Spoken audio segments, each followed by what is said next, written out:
Welcome back to PhDchannel.com. I'm Rene Molina.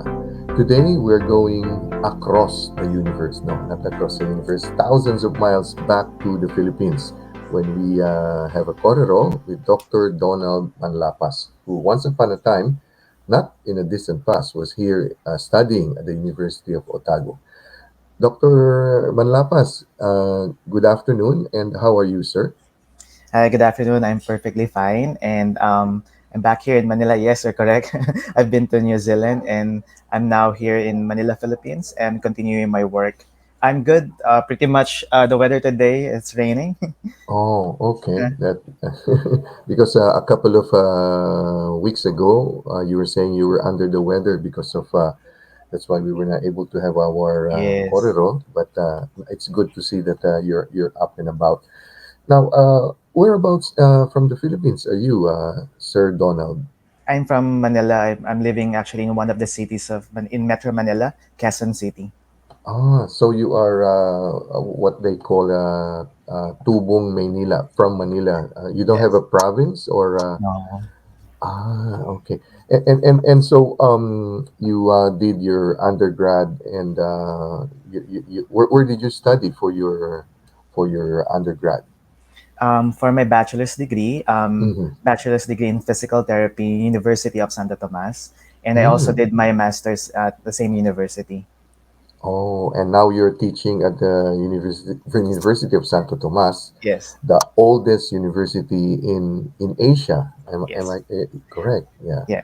And shout out to the Tomasians, especially the close friends of my wife is a Tomasian Oh, from prep to college. So so you took up physical therapy. Why did you choose this particular field, physical therapy? of course, during that time, around 2000, there's actually a boom for allied health professionals such as Oh. nursing, Mm-hmm. PT, and I really want to be a doctor during that time. And physical therapy is actually a good preparatory course for medical Mm-hmm. school, to be a Mm-hmm. doctor. Mm-hmm. What made you change your plans? You did not pursue being a doctor anymore. I think because the university also um, saw maybe my passion in teaching. That's the reason Ah. why they asked me if you can teach in the university, then we'll give you some scholarship also to pursue master's degree. Mm-hmm. So UST must have seen a big potential in you in the academe, and that's why they offered that. It's something that would be very, very, very useful. Because you when you teach, you have to have your masters, and then you have to Yes. have your doctorate, and of course you also have to come up with papers and research and all of that. But this does anyone in your family is an educator in the academe? Your mom, Yes, dad, or anyone? that's a good question. My Mm. mom is actually a teacher, so she's a biology teacher in high school. So Oh. I think that is a big influence how I perceive education and my career Mm. right now. Did you like biology when you were in high school? Yes, definitely. That's third year, no? That I think that's biology is third um, year, or Second fourth year year, is physics, eh? yeah, second year, third year is chemistry, fourth year is Ah, chemistry. physics. Yeah. Ah, okay. But I don't know right now with the new curriculum because we have the K to 12. That's our old curriculum during our time, right? So, yeah, Okay, yeah, that's correct. Yeah, the K to and 12 system. during a while back, you were saying that you this semester you've started the new semester already, Sir Donald. Yes, we started the new semester, new academic year last Hmm. August. Yeah. Ah, August. Because I heard they were planning, the government was planning to change it to I don't know, was it September or so? Because before when we were studying, when I was studying, it was like June, and then so now it's August, or is it because of the pandemic? No, since 2017, it was already they moved already the calendar year for all most of the universities. No, some I still see. some still use the June calendar, but for the Mm-hmm. university like the four big universities, I think we started already around August. So it is like so it's aligned already, and it's still semestral, not a trimester in UST, is it? Most of our courses, we shifted already the term semester to term, like first Oh, term, okay. second term, third term, Mm, because it's not mm. anymore summer classes because the Ah, previously summer, which is April, May, it's now June, mm-hmm. July, and it's rainy season. It's not anymore summer classes. So Summer yeah. classes. So what do you call the summer classes now? We call them in our institution special term. Special term. Okay, Yeah, so special now is term. the first term, and then when does the first term end? Started August to December, and then Mm-hmm. around second week or third week of January, and will end around May, May, and then you move to June, the July. special term. Okay. Do you have a big number of students in your undergrad for physical therapy at the moment? Right Is it now, still a viable, like, people are still, yeah? Mm-hmm. yes. So 2 months ago, we had the admissions. No, so before we started the academic year, um, there's still a lot. We had four sections of around 40 Oh, wow. students. Yeah. Oh, wow. This Mm-hmm. because of the before we get around 40 to 45, but because it's an online platform right now, Mm-hmm. so we decrease the number of students so that we can have a more conducive environment for them. Of course, and we need to really assess their learning if they learn or not in Mm-hmm. this kind of platform because there's a Mm-hmm. difference between the face-to-face setup before. Mm-hmm.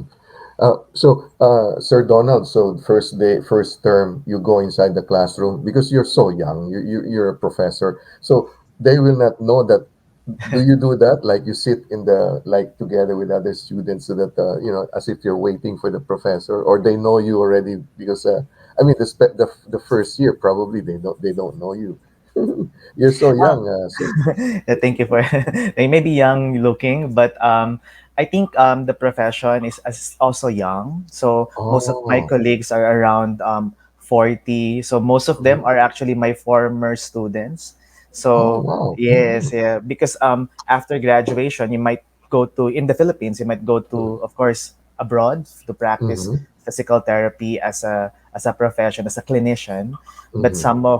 some of us who stayed here in the Philippines goes to the hospital or Mm-hmm. teach also in the university. Mm-hmm.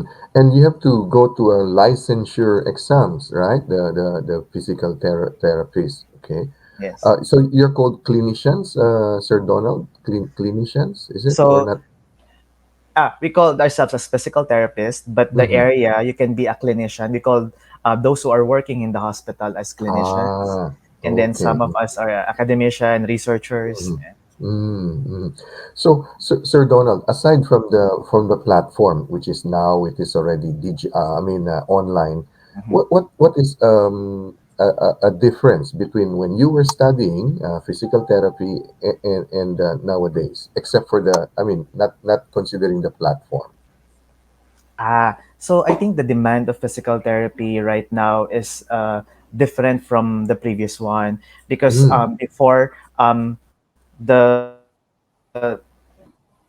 knowledge about physical therapy is very, for example, in the Philippines, in our setting, they said mm. that physical therapy, occupational therapy, speech language are for the upper class. But right Ah, now, mm-hmm, yes, but right now PT is more for everyone. And I think mm-hmm, the difference the back then and now is that most of our interventions are evidence based and backed up by research.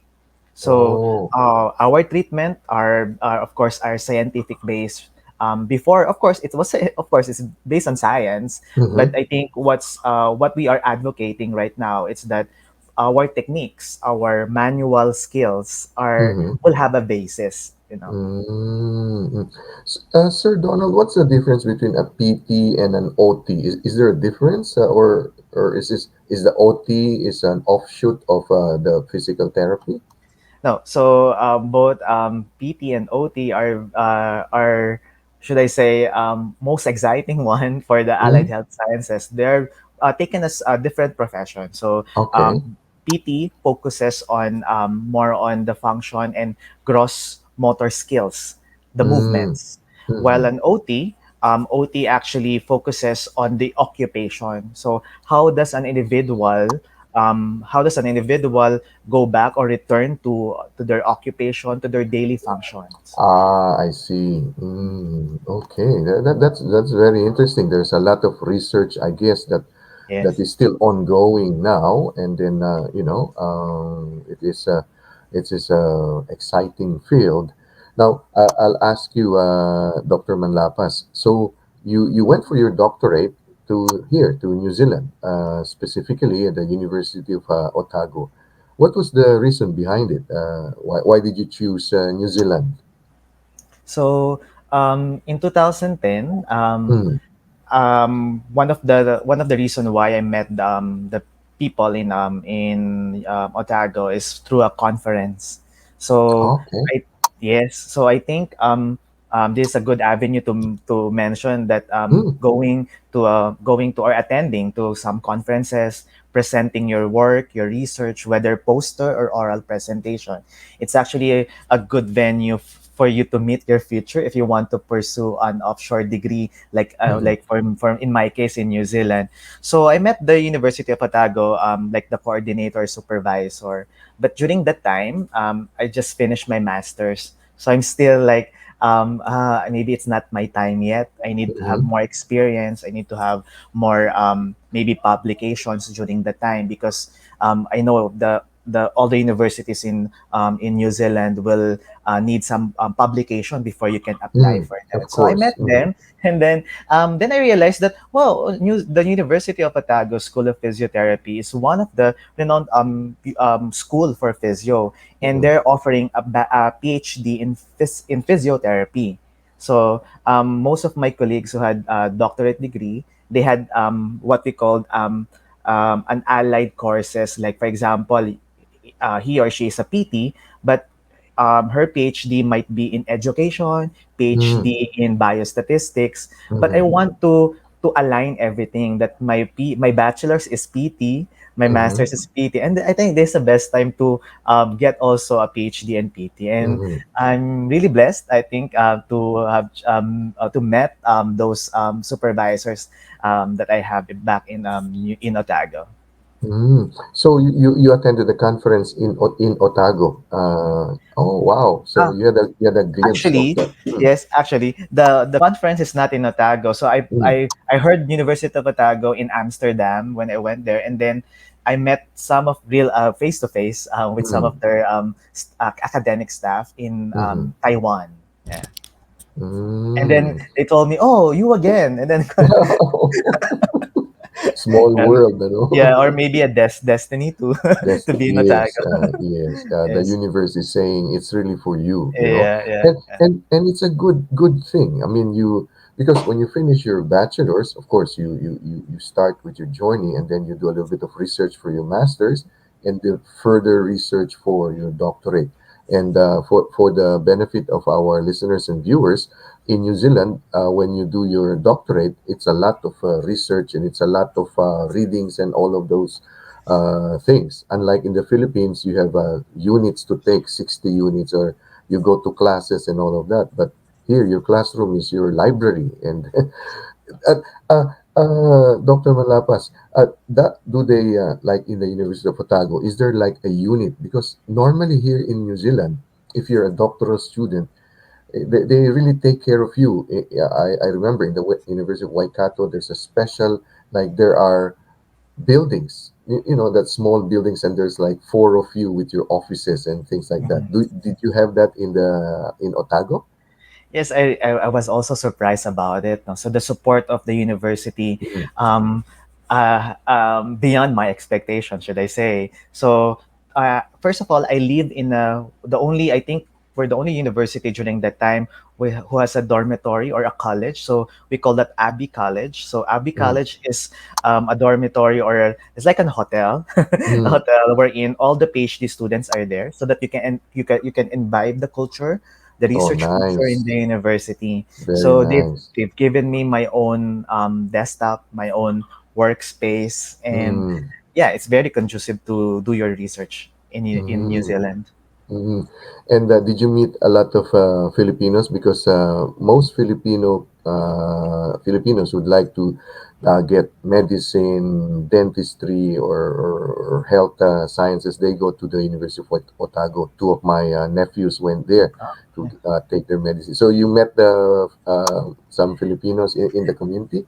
A lot, a lot of Filipino. So actually, when I posted that I'd be, because I've been working in the university here in the Philippines for 10 years during that time. So it's Mm, already my 10th year. So I want to go out my comfort zone and then go there. mm, So I posted in Facebook, and then one of my former students, as the sister of my former students, saw my post, and they're in Otago. So I think it's mm. a very Nice, easy adjustment. So they, oh, what nice. do they have some flats? But I entered Abbey College because I want to first imbibe the university Yes, culture. But after that's 2 good. years, to be honest, I went out, so that I Wow. can feel also the living in a flat, Ah, so living you in went flatting. Oh, that's yes, nice. yes, yes. I want to try it. And then I met a lot of Filipinos.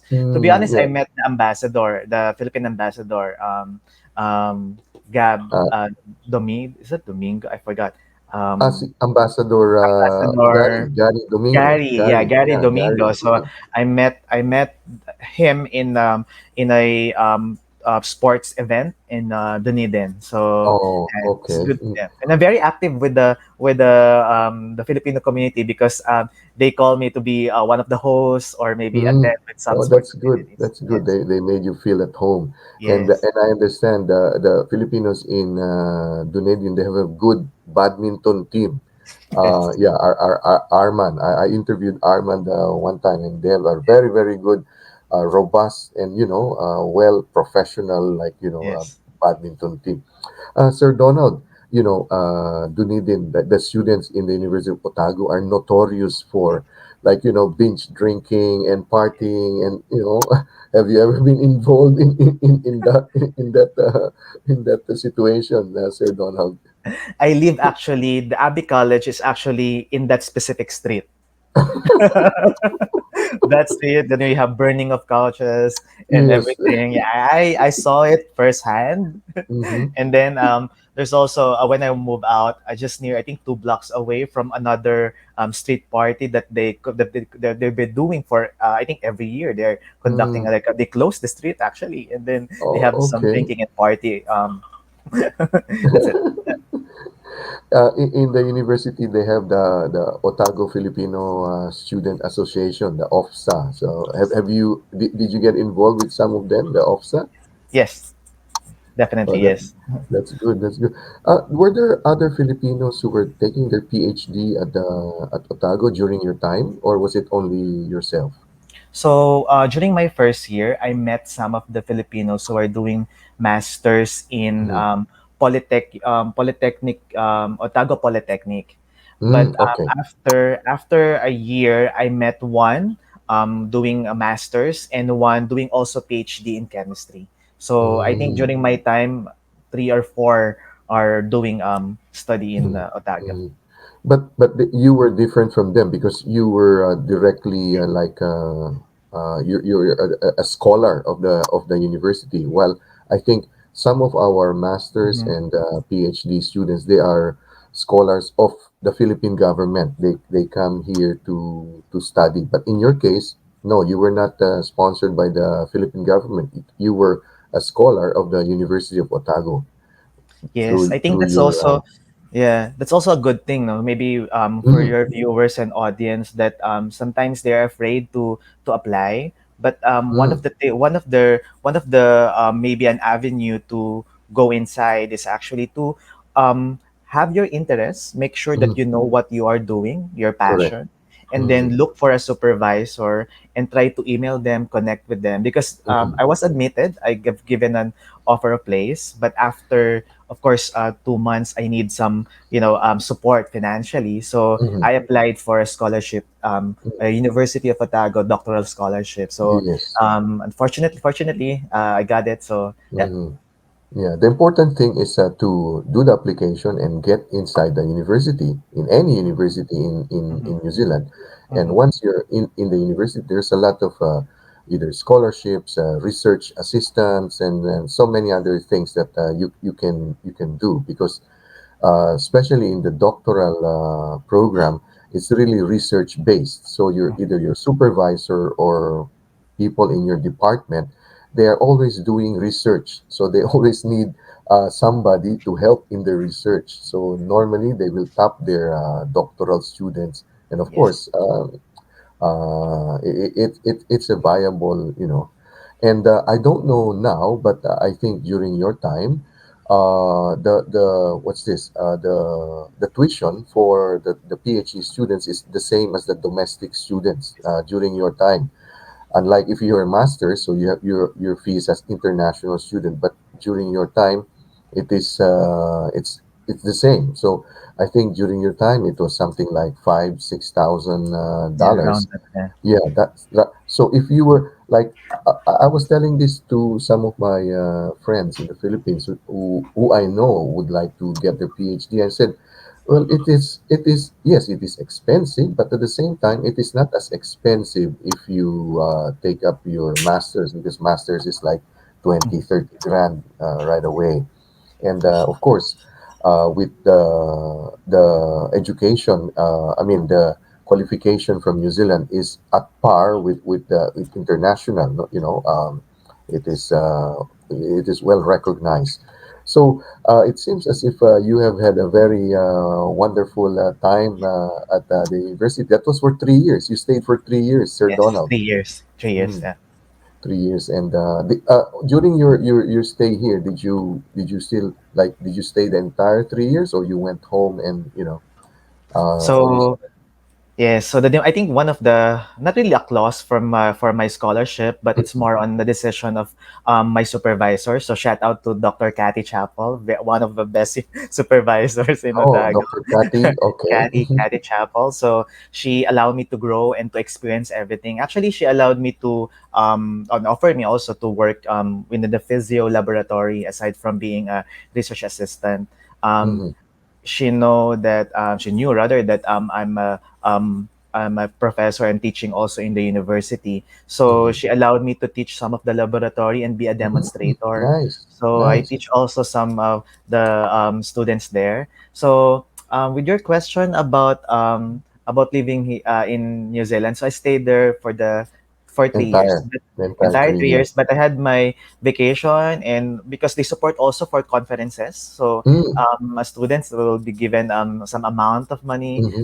to cover for accommodation or maybe Hmm. transportation, airfare, yeah, Hmm. So you attended conferences within New Zealand or in Australia outside or in Amsterdam. wow. Amsterdam. That's a big support Yes, across the world. yes. Sir Donald, it is like people who will be listening and sharing your story about your journey would be like might be it may intrigue them, and it may like push them to do a doctorate from another country, because you could easily also do your PhD in the Philippines, and it's also world class. Yeah, it's there's no doubt about our educational institution, but of course. Having an experience and outside will open your eyes to new things and Sir Donald, you were saying you were allowed to teach some subjects, okay? So when I came to New Zealand, also too, I was on a fellowship. So I was at the University of Waikato. I was a screen and media studies. So I was given three classes. So my first day, so when I came, it was in a studio. Mhm. And I'm gonna ask you now, they started calling me by my first name. So they say, "Hey, Renee, how are you?" So I was teaching for 20 plus years, or nearly 20 plus years at Maryknoll at Miriam College. So it was like, why are you calling me by? Because that is how the culture is. But I had to adjust.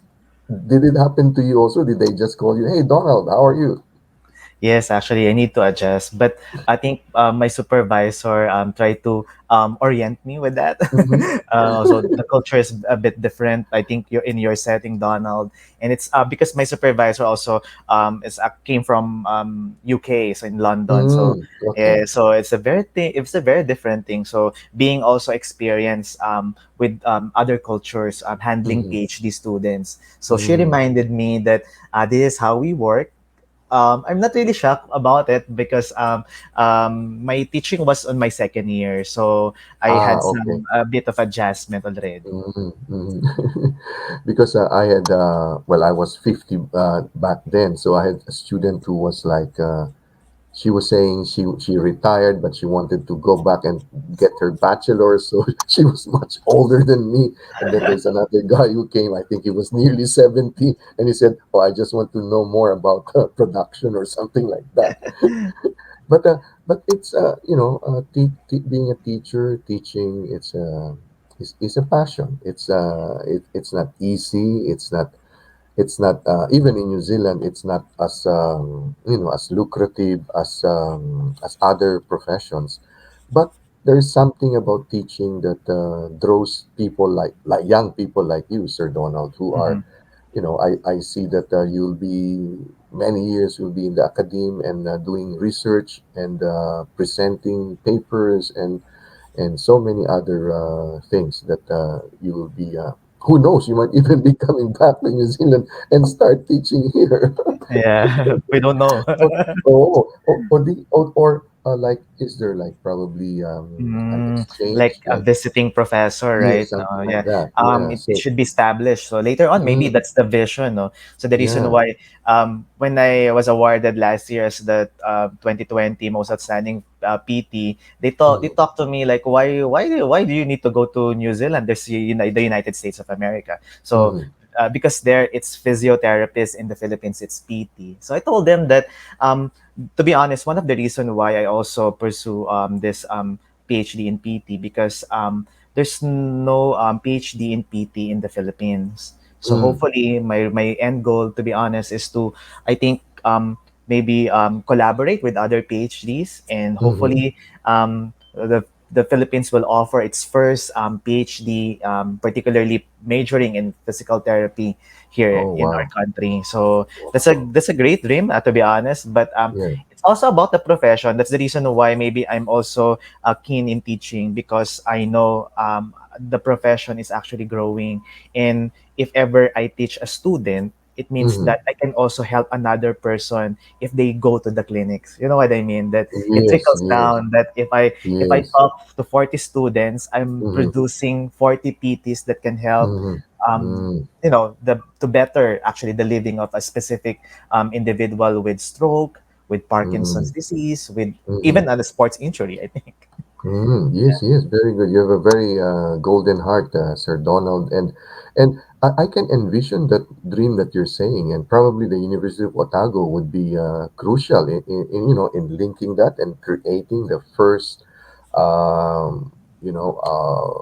physical, whatever you call it, institution of Yes. learning in the Philippines, because a lot of the units are there already. It's just a matter of putting it all Yes. together and then, Yeah. and then coming up with that. Yeah. So nowadays you teach the postgraduate or the undergrad in UST? Are you So teaching the now, undergrad? yes, Are you I'm teaching teaching the the undergrad. undergrad?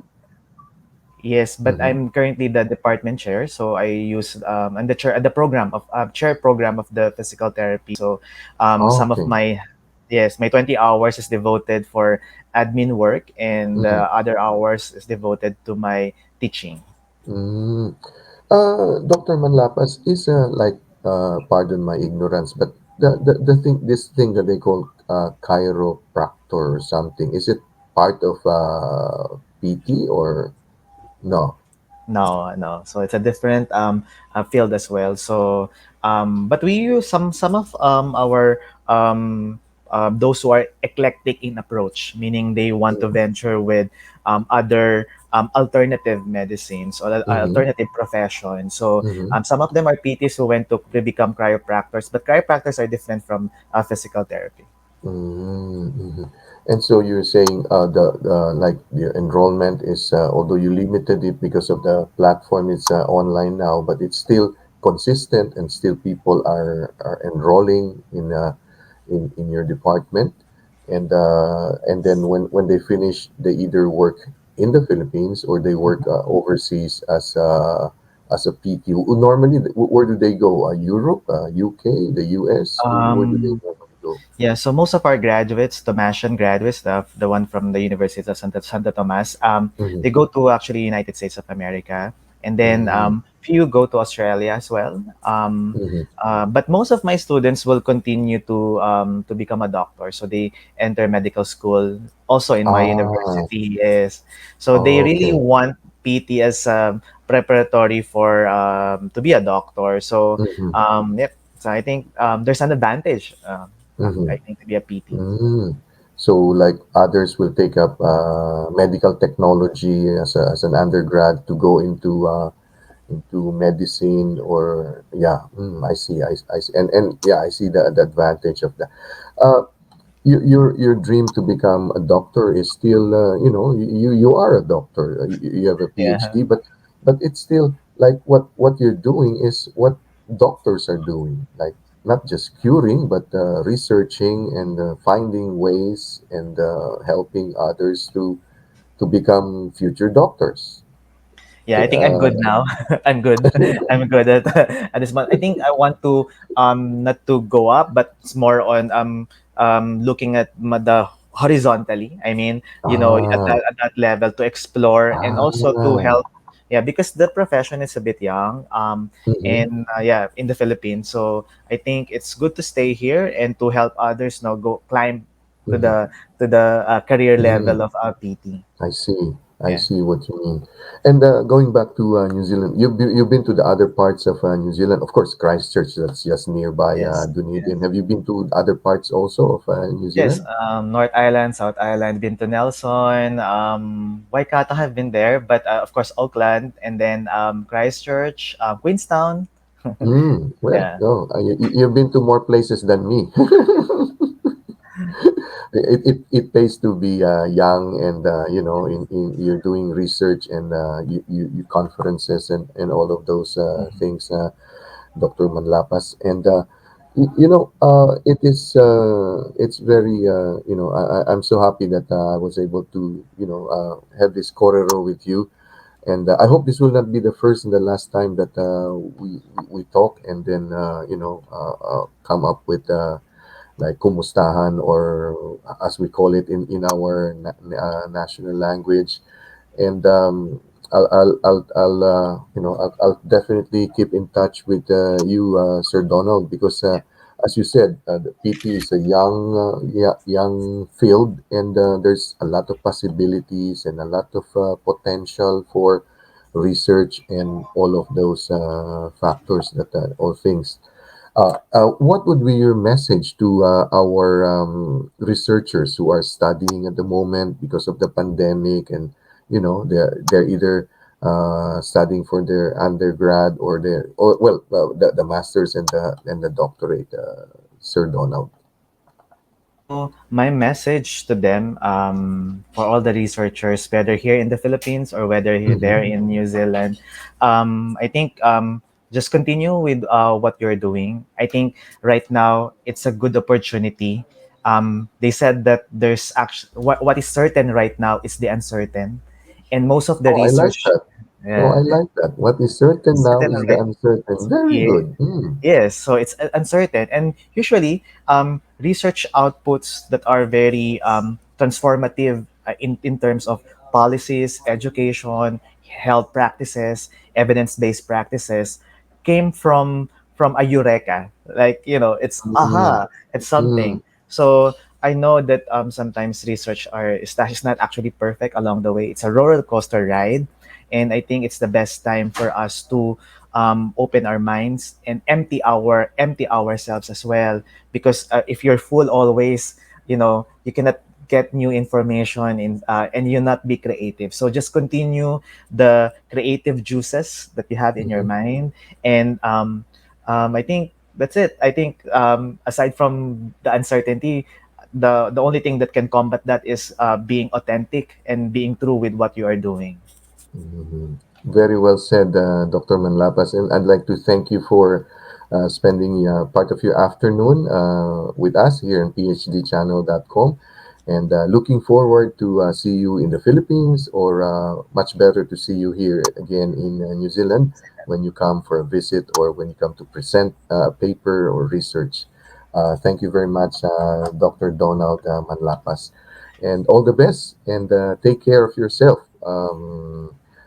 Because UST is right in the middle of Metro Manila. So of course you work from home, I guess, but Yes. still take care of yourself, Dr. Manlapas. As we say in our national language, maraming salamat. Thank you Thank very much. you. Thank you very much, Sir Rene. And then thank you also for the opportunity to share, and at the same time um, give a message to my fellow researchers here and also in New Zealand. Thank you for this opportunity. Thank you very much. And I'd like to thank our listeners and viewers for tuning in to PhDchannel.com. In behalf of Dr. Donald Manlapas, I am Rene Molina. Thank you, take care, and God bless.